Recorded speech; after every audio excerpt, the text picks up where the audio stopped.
वांगलिन, जब बिखरे हुए दानव ने उसके शरीर में प्रवेश किया, तब वो आखिर कितनी शक्ति तक पहुंच गया। दूसरे चरण की साधना के इस युद्ध का अनुभव करने के बाद उसे कितने अवसर और लाभ मिले। पिछली घटनाओं के बाद जैसे ही वांगलिन ने अपनी आंखें कसकर बंद की, एक गहरी गड़गड़ाहट सुनाई दी। यह आवाज मानो बिजली की तरह उसके मूल आत्मा की गहराइयों से उठ रही थी।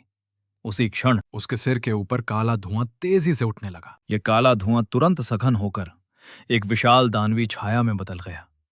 भयानक शरीर और सिर पर एक अकेला सींग।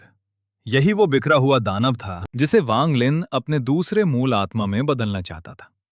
जैसे ही वो प्रकट हुआ, हुआन कुल के पूर्वज का चेहरा पहली बार बदल गया। उसका चेहरा पीला पड़ गया और वो अनायास पीछे हट गया। हुई फैनशेन ने गहरी सांस ली, जबकि चियान कुइजी का मन जोर से कांप उठा। बिखरा हुआ दानव अत्यंत शक्तिशाली था। केवल उसकी उपस्थिति ही भय पैदा कर रही थी। वो आकाश में खड़ा रहा, अमर छाया को अनदेखा करते हुए सीधे वांगलिन को घूरता रहा। छोटे साधक, मैंने अपना वादा निभाया है। इस युद्ध में मैं तुम्हारी सहायता करूंगा। इसके बाद निशान मत मिटाना, मुझे जाने देना। यदि आवश्यक हुआ तो मैं अपनी दानव आत्मा भी त्याग दूंगा, लेकिन तुम्हें साथ लेकर जाऊंगा। युद्ध के बाद मैं तुम्हें स्वतंत्रता दूंगा। ठीक है। दानव जोर से हंसा और काले धुएं में बदलकर वांगलिन को घेर लिया। उसकी दानवी शक्ति 7 धाराओं में बट गई और उसके 7 छिद्रों में प्रवेश कर गई। उसी समय वांगलिन ने अपने भंडारण थैले पर प्रहार किया। दानवी कवच बाहर निकला, उसके चारों ओर घूमकर तुरंत पूरे शरीर पर फैल गया और भयानक ऊर्जा फैलाने लगा। यही उसका सबसे बड़ा सहारा था। उसने दानव को वश में करने का प्रयास छोड़ दिया और उसे जागृत कर दिया।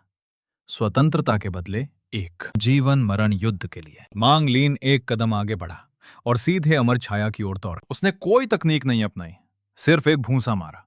यह घूंसा दानव की शक्ति और कवच की ताकत से मिलकर एक काले अजगर जैसा बन गया। अमर छाया ने हाथ उठाकर संकेत किया।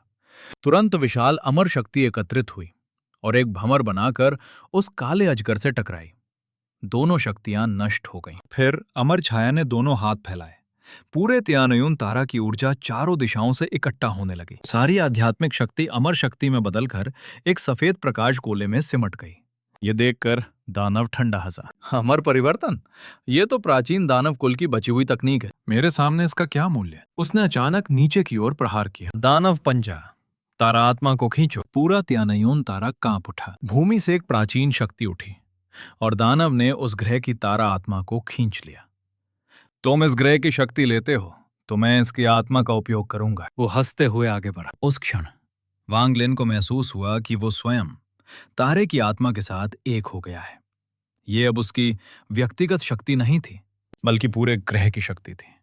अमर छाया भी आगे बढ़ी और अपनी शक्ति छोड़ दी। दोनों शक्तियां टकराईं। आकाश और धरती हिल उठे। अमर छाया पूरी तरह नष्ट हो गई। अंतिम क्षण में एक जेड वस्तु प्रकट हुई और तुरंत टूट गई। हुआन कुल का पूर्वज भय से कांप उठा। दानव ने हाथ हिलाया और तारा आत्मा धीरे धीरे गायब हो गई। इस युद्ध से सबसे अधिक लाभ वांगलिन को मिला। इस स्तर का युद्ध उसके लिए एक बंद दरवाजा खोलने जैसा था। हालांकि दानव ने केवल एक तकनीक का उपयोग किया, लेकिन वह वांगलिन के शरीर के माध्यम से हुई, जिससे वो हर चीज को स्पष्ट रूप से समझ सका। दानव ने अमर अवरोध पर लगातार प्रहार किया, जिससे उसमें दरारें पड़ गईं। अंदर से आवाज आई, पूर्वज, लियू मेई को सौंप दो। पूर्वज ने लियू मेई की ओर देखा। यदि तुम बाहर जाओगी तो मरोगे।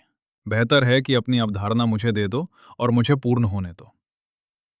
यह उसका पहले से बनाया हुआ योजना था। लियू मेई ने शांत स्वर में कहा, तुम्हें 2 शर्तें माननी होंगी। पहली, वांगलिन को मारो। दूसरी, अगर नहीं मार सके तो यह थैला उसे दे देना। पूर्वज ने सहमति दी। दूसरी ओर दानव लगातार हमला करता रहा। अंतिम रक्षा पहले ही टूट चुकी थी। वांगलिन ने देखा लियू मेई ध्यान में बैठी है और पूर्वज उसका सिर पकड़कर उसकी शक्ति खींच रहा है। अचानक पूर्वज ने आंखें खोली और उसका शरीर धुएं में बदल गया। दानव मुस्कुराया, तुम में प्राचीन दानव कुल का परिवर्तन है। लेकिन वांगलिन ने उसकी ओर नहीं देखा। वो केवल लियू मेई को देख रहा था। उसकी आंखें बंद थीं। उसके शरीर में अब जीवन का कोई चिन्ह नहीं बचा था।